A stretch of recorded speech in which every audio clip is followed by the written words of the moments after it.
السلام علیکم ورحمۃ اللہ وبرکاتہ۔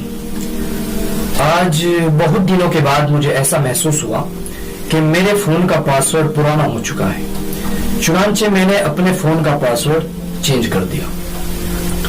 پھر مجھے ایسا محسوس ہوا کہ یہ پاسورڈ تو کافی زیادہ آسان ہے، چنانچہ میں نے اس پاسورڈ کو بھی بدل دیا۔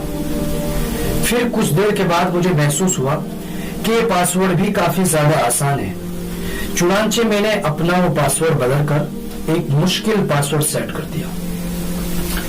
اس کے بعد جب میں اپنا فون ان لاک کرنے کے لیے بیٹھا تو یہ کیا، میں اس وقت اپنے فون کا پاسورڈ بھول چکا تھا اور مجھے یاد ہی نہیں آ رہا تھا کہ میں نے سب سے آخر میں کون سا پاسورڈ سیٹ کیا تھا۔ میں فون میں طرح طرح کے پاسورڈ اپلائی کرتا، لیکن فون مجھے کہتا کہ یہ پاسورڈ غلط ہے، آپ اندر نہیں جا سکتے۔ اس کے بعد میں بہت ٹرائی کرنے کے بعد کسی حد تک صحیح پاسورڈ تک پہنچ سکا اور یوں میرا موبائل کھل سکا۔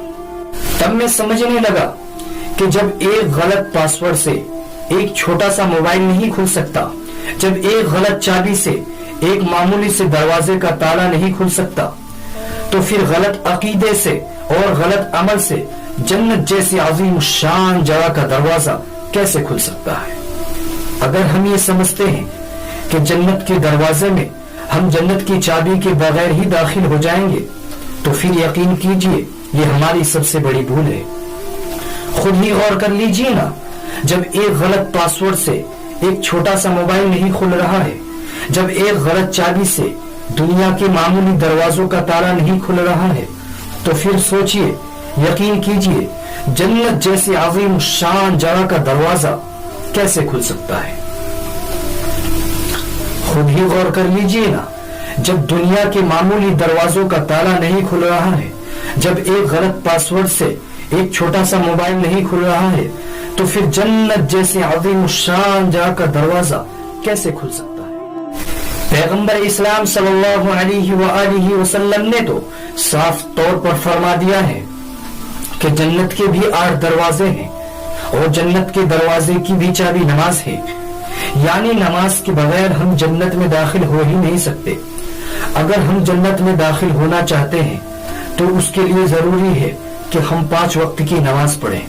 اگر آپ اور ہم جنت میں داخل ہونا چاہتے ہیں تو پھر لازم ہے کہ اس کی چابی کو اپنے ساتھ لے لیں۔ کہیں ایسا نہ ہو کہ لمبی زندگی گزار کر جب ہم جنت کے دروازے پر پہنچے تو اس وقت ہمیں یاد آئے کہ اس کی چابی تو ہم دنیا میں ہی بھول آئے ہیں۔ افسوس کہ اس وقت واپسی کے سارے دروازے بند ہو چکے ہوں گے اور اس وقت افسوس کا کوئی فائدہ نہیں ہوگا۔ تو میرے عزیزو، آئیے نماز قائم کیجیے اس سے پہلے کہ ہماری نماز پڑھی جائے۔ تو میرے عزیز دوستو اور میری ماں اور بہنوں، تو آئیے اللہ کے قریب جانے کی کوشش کریں اور نماز کی پابندی کریں۔ کہیں ایسا نہ ہو کہ اس سے پہلے ہماری نماز پڑھی جائے، تو اللہ کے قریب جانے کی کوشش کرے اور نماز کی پابندی کرے اس سے پہلے کہ ہمارا وقت آ جائے اور ہمیں کندھوں پر اٹھا لیا جائے اور کہیں ایسا نہ ہو کہ زبردستی ہمیں اس دنیا سے نکال دیا جائے۔ اور ٹھہریے، رکیے، صرف اپنی فکر نہ کرے بلکہ اس کلپس کو دوسروں تک پہنچائے تاکہ وہ بھی اپنی فکر کر سکے اور وہ بھی نماز قائم کرنے